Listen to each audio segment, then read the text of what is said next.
Our guest on the show today is Dr. Randolph Rash. Jennifer Stevens. Jen Stevens is the Director of Foster Care at Samaritas. Dr. Kania McGhee, MD and MBA. Jordana Latozis, NP, is an acute nurse practitioner and the founder of Recovery Mobile Clinic, which is a Michigan-based nonprofit that she launched in February of 2020. Well, I come from a family of alcoholics, actually. Okay. So as we kind of really briefly discussed before the cameras were rolling, I don't really suffer from addiction from alcohol. And I was always questioning why. Why am I a little bit different? I'm a workaholic. That's debatable. But so that always interested me. Yes. And when I was working in the ICU, we'd see people who drank to an excess, right? Landing them in an ICU bed. As the development of my career took off and I went into graduate school and became a nurse practitioner, my very first job in 2010 was an interventional pain management clinic. And that was when OxyContin wasn't addictive and, chronic pain, the whole thing, right? Yep. So I saw that trajectory of that opiate crisis. Yeah. And it rolled into my structure as a primary care provider that was providing Suboxone and Vivitrol for opiate and alcohol addiction. And that's when I really started recognizing the gaps and the socioeconomic overlap and some of the damage that was really done through the opiate crisis and just in generalized addiction, right? Absolutely. So the turning point actually came after I lost a patient. She was 23 and struggled with an opiate use disorder and couldn't keep her appointments at the clinic because of transportation in Oakland County, which is a pretty affluent area. Absolutely. But there was no access to public transportation.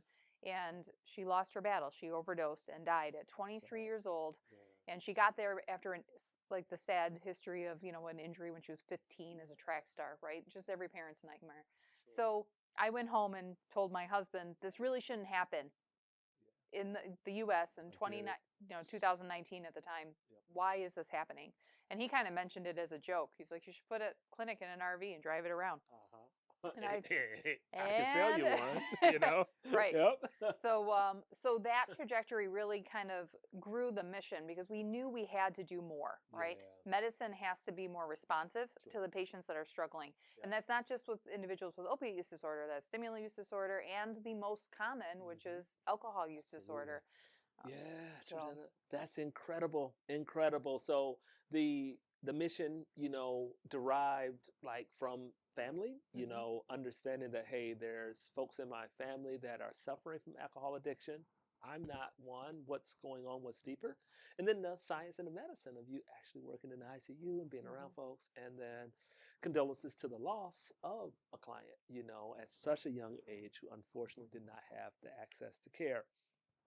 Jordana, let's fast forward or rewind and then we'll fast forward. 2020, started the pandemic. You're like, hey, I'm doing this 6 years later. But at the start of the pandemic, a lot of clinics scaled back. You've grown and scaled. What did that first year teach you? Part one of my question. Part two, what did it teach you about some of the folks that were getting left behind in the healthcare system? Well, as we all know, COVID was very unique, right? I do attribute COVID to actually catapulting the clinic forward because, as you're very familiar, mobile clinics were extremely new back then. So trying to get an insurance company to credential you at that point probably wouldn't have happened without the pandemic, to be honest, because they were so desperate to have providers out there providing services, right? Yeah. So from that aspect, it actually helped us. But really, again, from my mission of bringing care to individuals who are struggling, we were going to homeless shelters at that time. And you couldn't get into a homeless shelter without a COVID test. Well, a COVID test costs a couple $100. They're not going to be able to. So we had to start doing COVID testing so we could just get individuals into homeless shelters and start offering them the medical treatment for addiction at that point in time. And then that turned into its own thing. But when you're moving into a municipality or a city and you're saying, I'm going to bring this mobile medical clinic into your area, the response was very, I'm so glad you're doing what you're doing, but go do it somewhere else. We don't have that problem here, right?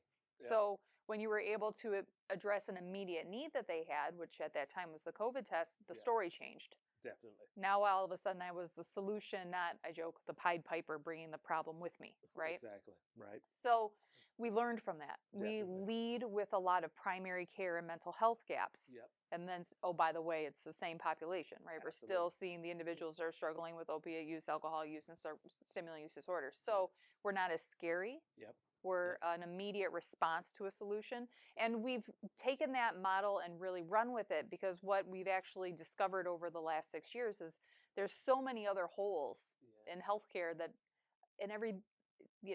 people don't suffer from one thing. We're a system, right? Absolutely. So, we've expanded our services into psychiatric care, primary care, STD care, telemedicine care, because again, whenever there's a hole, we're like, there's a way that we can utilize this in the mobile model, and we've been able to grow the clinic from that aspect. Brilliant. It's brilliant, Jordana. Congratulations on not only identifying the gaps, but then looking at how to build a cross-section of correlated services to begin closing those gaps for folks. I love it. Jordana, opioid crisis, we know it made a lot of news, a lot of noise, and there was great interventions to try to address it. But alcohol was kind of silently behind the scenes, rising up more. How is it that alcohol abuse has sort of outpaced the abuse of opioids over the last several years? Well, it's socially accepted. Facts. Alcohol use disorder is one of the it's very bizarre. It's a very bizarre condition, because it's actually one of the only conditions where we look at each other oddly when you're not using it. Why aren't you drinking? Are you pregnant? That's it. What's going on? And so we actually True. push each other into having one more. You can have another one. Come it's on. all good. No, I deserve it. Come on. Exactly. Yep. Right. It's a celebration. Why are you being so, stick in the mud, whatever. It's a very weird cultural shift. It's around on me. Come on. We celebrate. Yes. We don't celebrate with apple juice. Which means it's everywhere. You can't, you don't walk into the grocery store usually and see a line of cocaine, but you will see usually, but you will see, a line of wine bottles that really takes up for the whole side of the store, right? Totally. So it's in their face all the time, and it's really hard to kind of overlap some of that cultural stuff. Now, during COVID, especially, we saw alcohol sales go through the roof, and we heard it all the time, right? We joked about it. My gosh, my kids are they're raised by alcoholics. Mama's drinking wine in the middle of the day. Everybody's working at home. I actually had a friend who was an interviewing manager. She had somebody pick up a beer in the middle of the interview. Real talk. No way. And she was like, it got so unbelievably culturally swung during that time that now we're still coming back. But they were interviewing for like a bartender position. No. Oh. She's a healthcare provider. That's a problem. Yeah. Big time. And she was, any interview. She's like, are you serious? Did you just pick up a beer in the middle of the interview? Right. Cheers. Like that's, not cool. But again, there was a lot of skew during that time. And there was the U.S. struggled with alcohol even before that. And some of these stats that we see with alcohol deaths are also tied into auto accidents and, those kind of things. But alcohol is also one of the least recognized addiction pathways too. So a lot of individuals do actually struggle with addiction, but don't recognize it in themselves or in their family members, because we just binge drink on the weekends, right? I mean, to the point where we black out, but I don't have a problem with it. Exactly. Right. So there's a lot of different opinions and ways to skew that. So that's why alcohol sometimes doesn't get reported the same way. Jennifer Stevens, Jen Stevens, is the director of foster care at Samaritas. She leads one of the most important organizations doing this work in our state. Samaritas is the largest private foster care organization in Michigan, supporting more than 800 children every single day. We've been researching trauma for many years now, and what we're learning is that those early experiences of trauma and chronic trauma create toxic stress, and that affects us physically. Yes. So even if we're not seeing those physical health concerns now, we're going to see them in the future. We're likely to see them in the future. Heart conditions, chronic illnesses, anxiety, depression, asthma, and we want to address that early. Yeah, definitely. Absolutely. I think about homelessness as well. Right? Yes. So we have some young people that age out of foster care. There's a percentage that end up homeless. our new mayor of Detroit, Mayor Sheffield, has an agenda to build like 1,000 homes over the next several years, right? And looking at homelessness as a public health issue. How can we get people to take foster care out of the silo and look at it along with homelessness and along with public health? Well, we need to recognize that this is a whole community True. issue. Yep. Right? Yep. Homelessness affects all of us, not just the individual. Yep. It affects healthcare of individuals, which increase the cost of healthcare for the whole community. Yeah. Not to mention the fact that these youth are they're really our succession plan, right? Yeah. We need them to be healthy. We need them to be successful so that they can take on our jobs when we're ready to retire. There you go. And Yes. the youth are 100% of the future, right? They are 100% So we're of the future. definitely counting on them. So us trying to find ways to improve outcomes for individuals and looking at it as a systemic, as you noted, Jen, a societal issue and a societal opportunity that we can solve. I believe we can solve it in our lifetimes for sure. All right, aging out. All right, so when we think about that group of students or group of young people that are aging out of foster care, we talked about the homelessness piece, and then there's only still a few that end up earning a college degree, a small percentage, but there's an incarceration issue as well. Okay, problem gets exacerbated as we think about my next question, mental health. So this year's focus, the theme is strengthening minds, uplifting families. Strengthening minds speaks directly to mental health. Children in foster care are 5 times more likely to have anxiety, depression, or behavioral challenges than children not in care. How does Samaritas address the mental health and emotional needs of children that you serve? Yeah, absolutely. Strengthening minds to Samaritas means more than just a standalone service. Yep. So it's embedded in all that we do. Yeah, absolutely. It's important that they have a sense of safety and stability, like I said previously, and having even just one secure adult that they can speak to will help. Yes. Will help them tremendously with that journey to a strengthening mind. Absolutely. Glad to hear it. Glad to hear it. We get it that it's temporary. The idea or the theme of foster care should be temporary, right? While families work toward reunification. And we understand oftentimes there are reasons for separation of parents and their children. But nearly a third of children who exit care have spent more than 2 years in the system. What does that extended time in care do to a child's development and their sense of belonging? Well, like I said, there's so much importance for that child to have a secure relationship with somebody, some stability. And when they're in foster care for an extended amount of time, there's a lot of uncertainty for them. Yeah. They don't have the ability to develop secure relationships. They're oftentimes have unstable placements, move from one placement to another.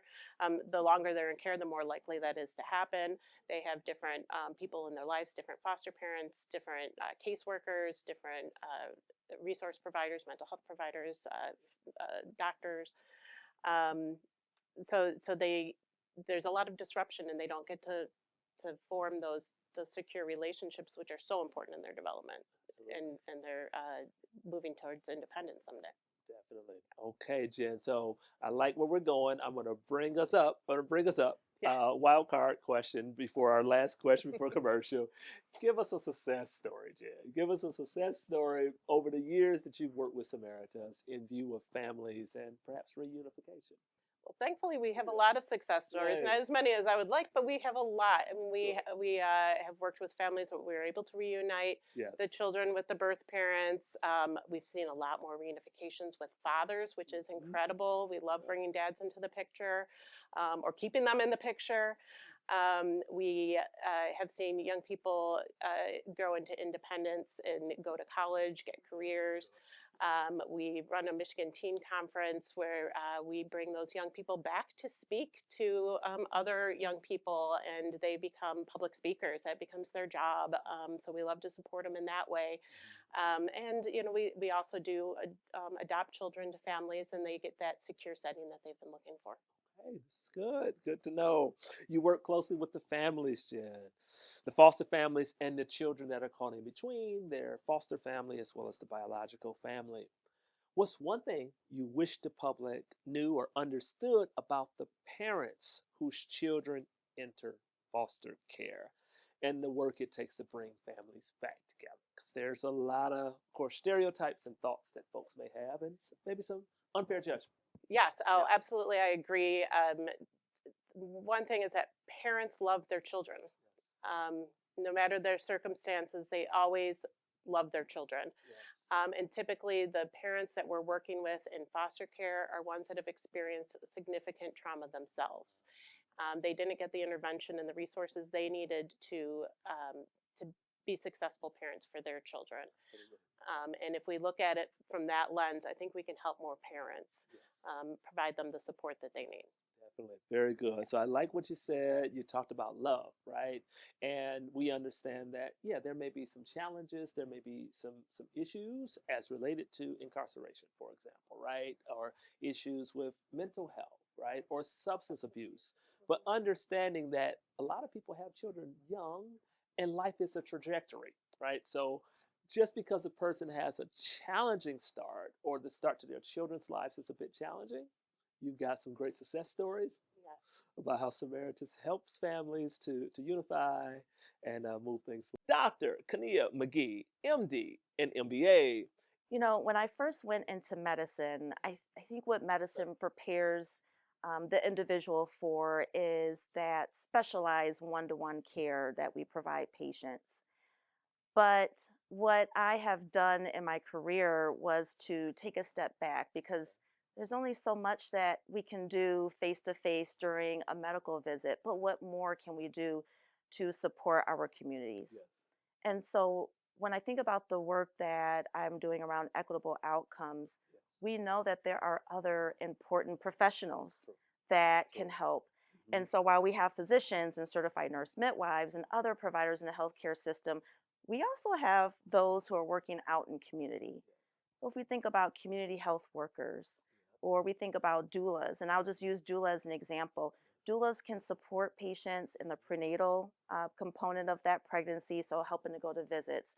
They provide support during labor, but they also provide support postpartum. And it is an extension of the care that might be confined to a certain visit, a certain amount of time, but you know, to turn it around and have a holistic approach to providing that support, I think is really key to addressing some of the concerns around maternal health. Absolutely. Yes, Doc. So we also honed in on doulas, in an episode, and community health workers oftentimes are the unsung heroes, Absolutely. in the communities for sure. Okay, you're taking care of women of all stages and ages, but let's go back to pediatric and adolescent gynecology. Why is it so important to start the conversation about women's health when young girls are actually growing up and maturing? And why should parents have those very important conversations with their daughters? And thank you for that Yeah. conversation. I have spent most of my career as a general obstetrician and gynecologist, but since my training, I've always had an interest in the younger population. And so about a year and a half ago, I was able to really hone in on this particular conversation as it relates to the younger population in pediatric and adolescent gynecology. You know, what I've learned is that trust, Mm-hmm. it begins early. Yes. And so I take care of toddlers through young adults through 21 years old. Yes.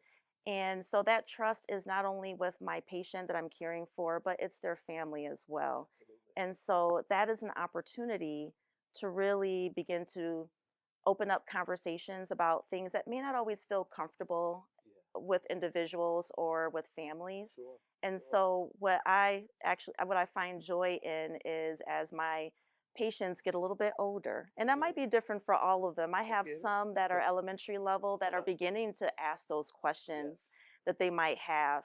And I encourage that all the way through my 21-year-old. So what Okay. questions do you have? Did I say something that you still have questions about? What Sure. are your concerns? Definitely. And I also think it's that connection. I want to know what my patients do outside of this exam room. And Absolutely. so if we want to make sure that we can optimize what life is like for you outside of this exam room, I need to know what you do. So, Are you involved in sports? Are you yes. involved in music? But it's really making those connections so that they feel comfortable, because it is something that they will be doing the rest of their lives. Hey, we're headed to a commercial. We'll be right back.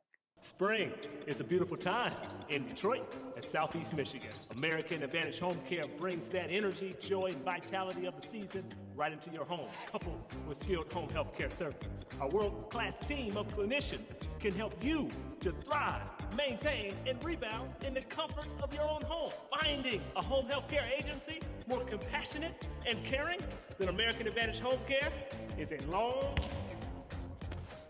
shot. Our guest on the show today is Dr. Randolph Rash. Dr. Randolph Rash is a professor and advisor to the Executive Vice President for Health Sciences at Michigan State University, and he is leading a university-wide effort to foster sustainable health, a pillar in the university's strategic plan. Dr. Rash, what were some of those obstacles along the way? And then how did you overcome it? And then since it's National Nurses Month, how can we encourage other youth to pursue the field and to overcome some challenges? It's interesting because when I get that question, it's always difficult for me to answer. Yes. So I was talking to my brother, and I tell people that I'm an introvert, and they go, yeah, right. On a Myers-Briggs, I rate as an introvert. No. But it's because Myers-Briggs is based on Jungian psychology, Mm-hmm. and Jung defined an introvert as someone who renews their energy by being alone, and an extrovert is renewed by being with people. Right, the social. So people confuse being gregarious with Mhm. being an extrovert. True. So I'm gregarious, but it wears me out, right? Right. But and now I'm forgetting what you asked me. No, but, it's good. It's good. but yes. but I think one of the things you do is, you're talking about the barriers and obstacles. Yes, sir. And so the other thing I would say about that is that I'm naturally an optimistic person, Mm-hmm. and I naturally believe in my fellow human beings as well. And so it's hard for me to answer the question personally Mm-hmm. because I didn't see the obstacles. Mm. And I know they were probably there, Yes. but I didn't see them. Mm-hmm. But one of the things that happened to me is my friend Alexis Steifbergen is dean of the School of Nursing at the University of Texas at Austin. We graduated together, Yes. and she had me come do the commencement address. And all of the firsts that you mentioned, I've seen them written down and all of that, but I'd never heard anyone say them. And she introduced me and said all of that. And as she said it, something occurred to me that had not occurred to me before. So when I got up, I said to the students, well, you heard Dean Alexa say all these first. And I said, and as she was saying it, I realized I'd never heard anyone say it. And the thing that's important to know then is I was the first African-American male Yes. in all those places in school, but I was educated by white women. And what I appreciate, and it's something that we can all learn, is I realized looking back all these years at that time when I was telling the students, that's not how they saw me. Mm-hmm. They saw me as Randy. Yes. And I said, I can look back and see that I drove him crazy. and they would go, okay, let that one go. I remember, I wear a size 6.5 shoes, so I couldn't find white shoes. So I ended up getting navy shoes. And then I got sick of them. Mm-hmm. So I would wear them, but then I started wearing brown earth shoes. I remember going in one day in my uniform as a student wearing blue suede Spectators. They were dark blue and they never said anything. But another thing that happened was one of the styles was back then, this would have been the 70s, because I was following GQ too. Sure. You'd wear a suit, and there was one time where you would wear a ski cap over, a knit ski cap. Uh-huh. It was the style. You dress in a suit, whatever, and you wear a ski cap. Mm-hmm. So I decided to wear a white one Wow. And so I got on the floor, and the nurses said, I don't know how I answered them, but I know I didn't lie. But they said, "Oh, you're wearing your nurse's cap," and I just sort of smiled and whatever. And so when the faculty member came down, she was standing beside me, and she Yes. said, "What's with the hat?" Yes. And one of the nurses said, "Well, isn't that his nurse's cap?" And she Yeah. looked at the nurse and said, "The men don't wear caps. Take it off." So I took it off. But I look back at them, Yes. and so I give the example of they didn't only treat me that way. Yes. There were two other guys in the program. One was from China, one was from India. Yes. But whether we were men or women, Yes. they treated us as who we were. Yes. And so I can look back and see that there may have been barriers, but I didn't experience it that way. Mm-hmm. But having said that, Mm-hmm. once I left that cocoon, Yes. and in it, I could see how people were being treated Mm-hmm. in clinical and all those sorts of things. Yes. So, my advice to how you meet those obstacles, Yes. the very first thing is to know who you are. Mm-hmm. Yes. Know who you are, know what you're gifted to do, Yes. and then begin to learn from people how to deal with that. Yes. And sometimes it's how to actually say to somebody, "This is how you're treating me. Yes. You may not realize it, but here's how it's affecting me. Mm-hmm. How can we move forward?" But the other thing is to learn what the systems are like, what the systems do. Yes. One, to do the barriers, but what is built into the system that helps you overcome and deal with those things. Yes. And the other thing is, Wintley Phipps is a singer. My brother and sister-in-law know him pretty well, but he said to my sister, he said, "You need to learn my mantra." She goes, "Okay, Wintley, what's your mantra?" He goes, "Don't stay where you're tolerated, go where you're celebrated." Mm. If that's what it is, we train and socialize people to think, "Oh, stand up and be there and blah, blah, blah, blah." No, get the H out. If you you can't change it, Right. and if you're being abused and all of that, don't stay. Mm-hmm. Learn from Absolutely. it and go someplace where they are welcoming you to Yes. do that. But let them know about it before you leave. Great Here's what you advice. did. Mm-hmm. Here's how it affected me. And don't tell me about DEI because you're just giving lip service to it. You're not really doing it. Absolutely, Dr. Rash. Every Saturday at 10 a.m., we bring the Home Healthcare Today show, hosted by Dr. Cleamon Moore and sponsored by Meridian Health Plan in Michigan. We bring health and wellness topics straight to you. Tune in at 10.